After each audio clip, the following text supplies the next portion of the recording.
Welcome to this live broadcast report commentary with the clinical diabetes company Diamyd for the fourth quarter, that is June through August in the fiscal year 21-22. At the same time, they will present results from the study GAD in Lada. You are very welcome to ask your questions in the chat function, and we will try and answer as many of them as we can. So please welcome CEO Ulf Hannelius. Thank you. Happy to have you here. Thanks. We will start off discussing the results from the fourth quarter and the fiscal year. After that, you will show us some results from the Lada study. And after that, we will discuss your other studies and other activities. Yes. Over the year. So the fourth quarter then came in on net result minus 36.7 million Swedish kronor compared to minus 27.4 last year. And for the full fiscal year 21-22, you came in on minus 103 millions compared to 60 millions plus the previous year. That includes a once-off effect corresponding 144 million Swedish kronor from the divestment of shares in Diamyd Medical. So, what is your comment on these numbers? Well, the numbers are as expected. I mean, they are a bit higher this year compared to last year because we are now in phase 3, so that's obviously a very highly prioritized activity, which we will discuss later as well. But obviously that's also a costly activity. So the closer you get to market, the more it tends to cost, but that only shows that we are advancing as a company. Otherwise, I mean, we have a strong cash position, which is important, especially in this macro environment. So around 159 million in cash end of August, which is good. So we have at least a runway for a year to run all the ongoing activities in the company. Yeah, because with the phase 3 study, you have a pretty high burn rate. Yeah, we have the phase 3, we are building up the manufacturing, we have other studies ongoing, and we are growing as a company. We are more than 20 employees now, so it's... Yeah. We're going to discuss this further, but first of all, I would like you to do your presentation on the results. Yes, thank you. So I assume the slide is showing now. First of all, importantly, these results were presented the first time very recently at EASD here in Stockholm. So international, the biggest diabetes conference that is organized in Europe every year, and it was organized in Stockholm this year. And this specific trial, which the sponsor is the Trondheim University Hospital, they got the approval to present this as an oral presentation, the EASD, which was very exciting, and it's a pretty big thing as well. So I will present some of the results and I would say, the most exciting findings from this trial. So first of all, just very brief background. So Lada, first of all, Lada is, depending on who you ask, it's either older type 1 diabetes, like individuals with type 1 diabetes but who are older in age, or it's an autoimmune form of type 2 diabetes. That's still debated. But importantly, this specific slide or the picture that you see now, it's from a previous publication by the sponsor of this study. And they could show in that study that they found depending on the level of autoimmunity in these individuals, and they look at these GAD autoantibodies. If you have high autoantibodies, like titers autoantibodies, you tend to have a more aggressive disease, which are the black columns here so you can see that they degraded much faster in their endogenous insulin production compared to the individuals who didn't have a high autoimmune disease. And the take-home message from this specifically is that specific patient population with high autoimmunity, they need some kind of treatments that specifically target that autoimmune attack, because they are today quite often first treated as type 2 diabetes, which is wrong. It's more like type 1 diabetes, and they end up on becoming dependent on insulin within a few years from diagnosis. So that's a very prioritized group, and that's also the group then that was targeted in this GAD in Lada trial. And that trial then included a total of 14 individuals that had high GAD autoimmunity. They were between the age of 30 and 70, so it's an older age group compared to our studies in type 1 that are usually up to the age of 30. So this is the first time ever we actually do a study with intralymphatic injections in up to 70 years old, which is very important to show that it's feasible. And the primary endpoint was safety, since it's the first time ever you do intralymphatic in this indication and this age group, and feasibility, but then we also looked at the immune response and the clinical response. And it's very similar to what we do in type 1, so it's 3 injections, 1 month apart in a superficial lymph node with the Diamyd vaccine. And then you had a total evaluation of 12 months. First to the conclusion. So it did meet the primary endpoint, which was safety and feasibility. So there were, as we've seen in type 1 diabetes, there were no safety concerns at all. And this is very important as well when we go up to age of 70, that we can go both do this in children and in adults and old adults. So it's very important. Secondly, we see an immune response that looks very similar to what we see in type 1 diabetes, which is also important because we want to bridge the results we see from type 1 to Lada as well, to see that it looks the same. And then the last one, which I will focus a bit more on, is this C-peptide. So that's the marker for endogenous insulin production, and that's the main clinical effect we want to achieve. So we want to save the endogenous insulin production in these individuals, exactly like we do in type 1. And what we see here, again, very much like in type 1, we see this HLA-dependent effect. So depending on your genetic HLA haplotype, you seem to have a different response. And that's been key for type 1 diabetes, and it looks like it's the same now for Lada. So I will now show the results. So first of all, since this is the first trial ever with our vaccine that you've actually used 2 different tests to measure C-peptide, I will first want to explain this as well. So we used the glucagon stimulation test, where you inject with glucagon, which is a hormone that actually is the counter hormone to insulin. So glucagon triggers insulin release triggers glucagon release. And then we use the mixed meal test that we usually do in type 1 diabetes as well, where you ingest a certain amount of calories and then you look at how the insulin production looks like in that patient. So just to explain this a bit more, here's a graph where you have the insulin secretion on the y-axis, the time on the x-axis. And what usually like insulin release looks like is that you first have a first phase. So when you get, let's say, energy into the body, you have this initial fast release of insulin. And this is especially in a healthy individual, it looks like this. A fast initial first phase of insulin release. And then you have a second phase of insulin release that takes a bit longer and it continues for a longer time.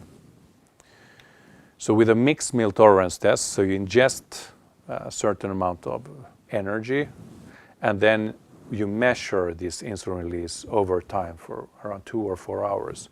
And you actually measure the area under this curve, so the total amount of insulin release during a 2-hour period. And that's what we use in type 1 diabetes, and our results are always on that specific measure. So the glucagon stimulation test is that you inject glucagon and then after 6 minutes only you measure the insulin release. So that actually measures that first initial big spike of insulin. So that's the difference between those tests, so you can relate to then the results we'll be showing now. And here is first the results for the mixed meal tolerance test. So when you measure for a 2-hour period. So all in all, for all participants, again 14 individuals, so it's not a big study, you had around 12% decline over a 1-year period, which is actually not that bad comparing to other studies in Lada that have shown a more steeper decline actually. But the most interesting thing here is, even if it's not significant because of the few individuals, you do see the separation between the 2 HLA groups. Exactly like we've seen in type 1 diabetes, that the individuals with DR3-DQ2 seem to respond better than the individuals who don't carry that specific HLA haplotype. So this is important, and this also aligns with the immune response we saw in this study, that you do see a different kind of immune response in these 2 subpopulations.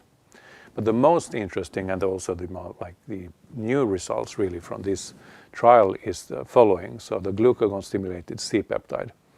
Here you see a drastic difference between those two subpopulations. So the individuals who don't carry the DR3-DQ2 haplotype, they declined almost, around 12-15% for over a 1-year period. Whereas the individuals who carry this HLA haplotype, so the haplotype that associates with response to our vaccine, they had 100% preservation of the glucagon-stimulated C-peptide. So this is statistically significant. Both the black bars, they were statistically significantly declining in the insulin production, and there's a statistically significant difference between the two subgroups in preservation. So this is very new, and this is very intriguing, something we've never done before and never seen before, and this obviously opens up new potential hypothesis also, even more specifically how our vaccine actually works and the specific clinical effect we are achieving. And we have to remind also that there was earlier this year a publication based on our type 1 diabetes results, more than 600 individuals included in that analysis, that showed for the first time ever in the type 1 diabetes field that the more you can preserve a C-peptide in a patient, the better the glycemic control becomes. So you get better blood glucose control, the better the therapeutic effect is. We are the first company ever that have shown that. So, and this potentially could be one of the explanations why we see this and why other similar kind of therapeutics that are trying to achieve the same thing don't maybe see this as we do. So very exciting result and something we are obviously looking into much more now. And that leads us over then to, that this is additional clinical results that really support now our pivotal clinical trial, the Diamyd study that is ongoing, which is the first ever precision medicine phase 3 trial in type 1 diabetes, and a very exciting phase in our company now, and I would say for the whole type 1 diabetes field. So with that, we can maybe start discussing even more about that. Thank you so much, Ulf. Thanks. Very interesting. And when it comes to the difference in the results of the different HLA groups, were you totally surprised by this, or were these numbers expected? Well, for the glucagon test, we've never done that before with our vaccine, so we didn't have any kind of reference. It's done much more, let's say, routinely in the type 2 diabetes field or Lada field, because it's a much quicker test than the mixed meal tolerance test. But we didn't have a reference, but we have reference from other studies that have done it in this. So, but those results, even if it's 7 individuals in each group, to have 100% preservation with that, it was surprising, but also very exciting, and something we are looking into now to see if we can support these findings in our previous data to see, because it can really open up or explain even more better the effect we are having with our vaccine. So with these results in the Guardian Lada study, now that is done, what is the next step?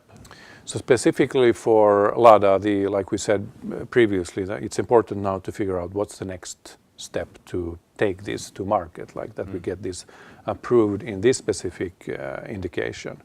And like I mentioned in the beginning, like there's still let's say a debate: is Lada an indication of itself?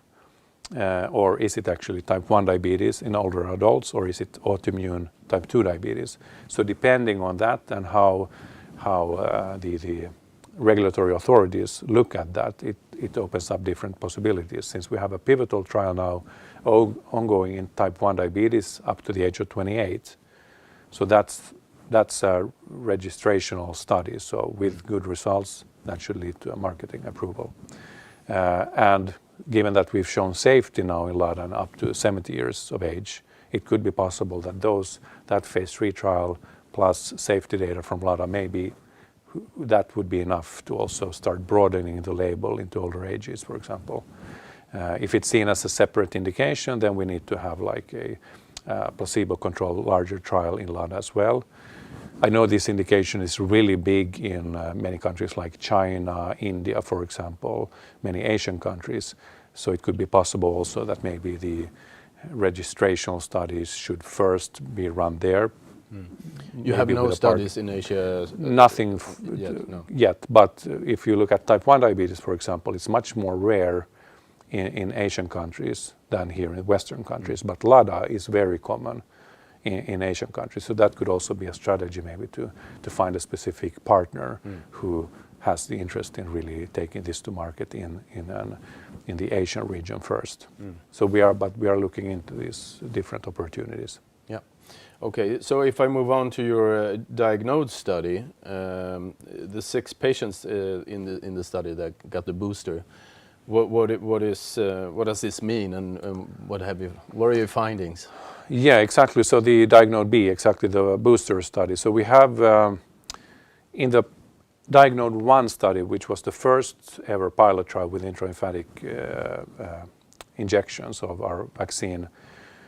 In that trial, 3 individuals got the booster, a 4th injection around 32 months from baseline start. And they actually started increasing in C-peptide. And 1 year later, they were still at the same amount of C-peptide or insulin production they had before they got that booster.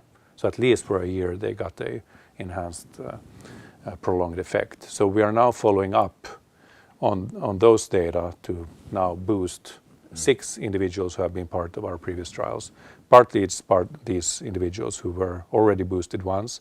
They will get a 5th injection, and then you will have additional individuals who were part of the Diamyd 2, the phase 2b trial, with the right haplotype again, which they will get a 4th injection. So this will give us even more data to see can we actually support those initial findings from the booster. And if so, that opens up obviously opportunities to, like many vaccines, that you first get your initial shots and then you have these boosters. Well, like we've seen with COVID vaccines, for example. Everyone is familiar with boosters nowadays. But that's very important since we are getting questions, I can say, from potential partners around this, because it opens up commercial opportunities, therapeutic opportunities as well. So it's important to investigate. And an update on your phase 3 study. What's your operational activities now? Yeah, so that's currently we have 31 clinics initiated. Out of those, it's around 25, 26 who are recruiting patients, and these remaining clinics will soon open to also start recruiting. And the aim is to have a total of 53 clinics in Europe recruiting patients, and we have several countries already approved. We just added Hungary as a new country where we can open up clinics. So that's ongoing, and it's really ramping up now after the summer, because the summer holidays are always a bit quiet. So that's ramping up. A lot of work is ongoing on there. We have a large part of the company now in Warsaw in Poland for an investigator meeting. So where we are gathering all the clinics, our CRO, to talk about that study, and that's very important obviously, since we have many clinics who have previously taken part in our studies, like the phase 2, but there are clinics that have never taken part. So it's important that information is shared and people really understand what this. It's the first ever precision medicine phase 3. It's a kind of a historic thing we are doing, so it's exciting. So all these 30 plus clinics are in Warsaw together with you now? Not all of them. The ones that could come, then there are people, some of them are calling in virtually. Yeah, we are also video filming everything, so all that material that will be discussed will be available for anyone in the trial to also watch afterwards. Okay. Thank you. So let's see if we can pick up some questions from our viewers.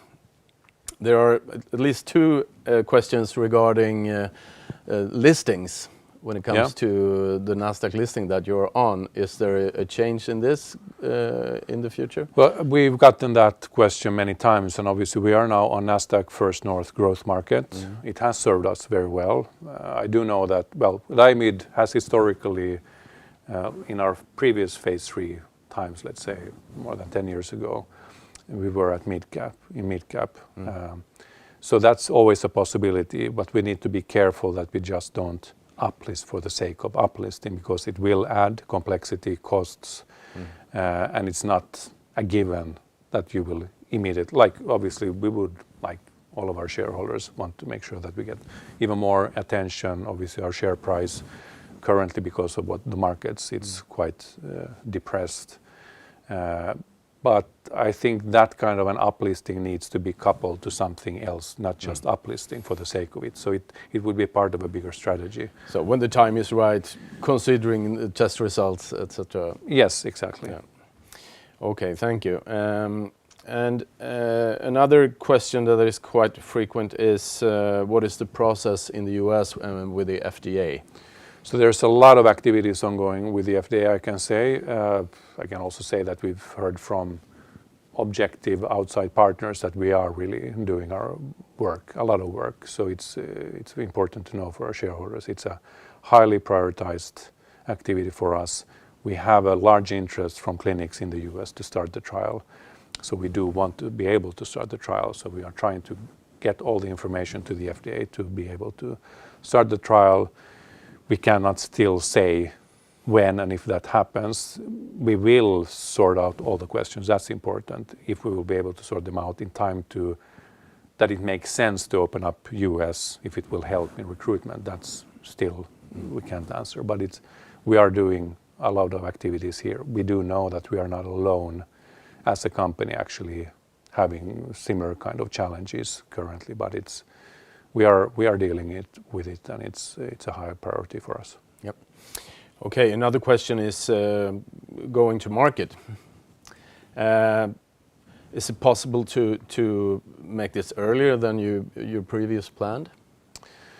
So there's always possibilities. I mean, which is not only up to us; it's up to the authorities as well. Obviously, it's a dialogue you will have to have these accelerated approvals, conditional marketing approvals, and that's something we've said previously that's an aim for us, something we are looking into continuously. Now we have the phase 3 ongoing. We have a lot of publications supporting the science and how we designed this trial, which is a big strength for us. And we are seeing very important results, both with C-peptide and how it improves the clinical outcome. So, and we will have an interim analysis in the phase 3. We will see if we can do something about that as well to use it as something that could achieve faster approvals. But if not, at least this trial currently as it is designed, it's designed to really lead to a marketing approval application. But we are looking into these opportunities as well because it's important as for anyone to. Yeah. The faster you both can patients and exactly shareholders. But you need to, like I said before, you need to make sure that you just don't rush to market because you have to have everything in place. And then if you go too soon to market, if you have the possibility, it could hurt your pricing, for example. If you don't have enough data to support the price, you could get a lower price even if you're a year or two longer on the market. Yeah. And maybe in the big picture that wouldn't make sense. So that's something also to consider. Yeah. Another question is you have had a goal to go to market with a partner. So I would like to ask, how is your partnering discussions going? Yeah. So first of all, that's obviously part of our business model. We need to be realistic. We can't take on the world alone. I mean, we are now a bit over 20 people in the company, but to build a sales force that covers the globe, that's a nice thought, but it's probably not the smartest thing to do. So we definitely need a partner to at least one. It could be regional partners as well or one global partner. That at least a bit before the phase 3 results, depending on you sign up to start preparing the commercial plan. It's important anyway that the commercial sort of strategies is starting to put in place around a year before you expect to get approval. So that's definitely a focus for us. We are having discussions. I can't say much more than that. It just becomes repetitive, but we are having discussions. It's important for us. But right now, operationally, we need to make sure the phase 3 is going as well as possible. The manufacturing part we are building up in Umeå, which will open up new possibilities as well.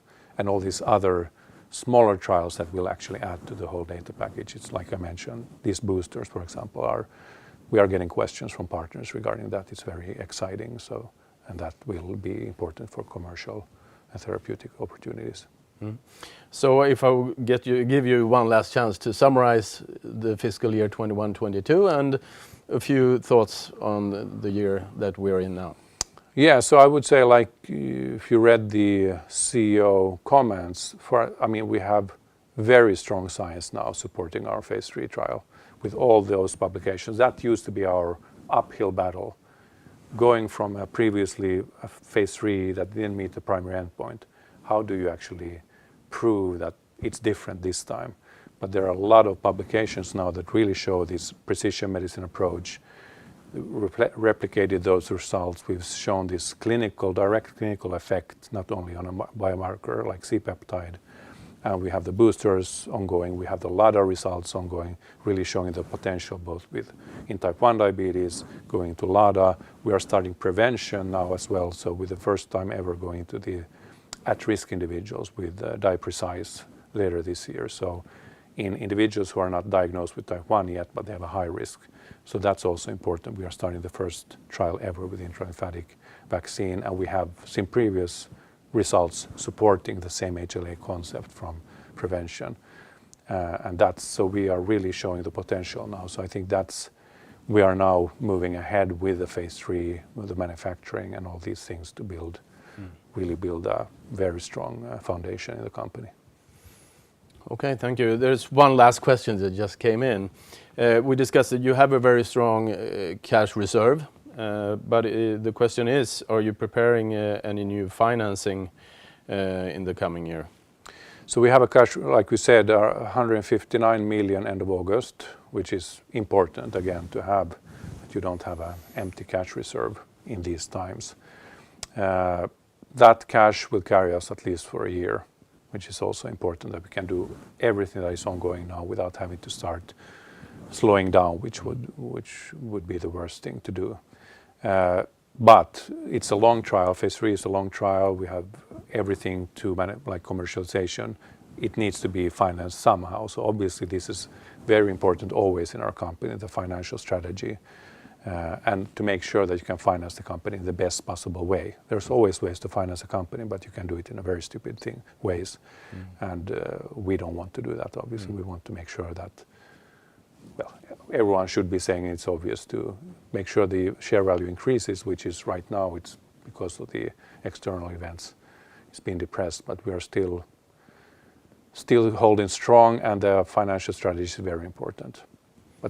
So we will need to be able to finance the company all the way to commercialization.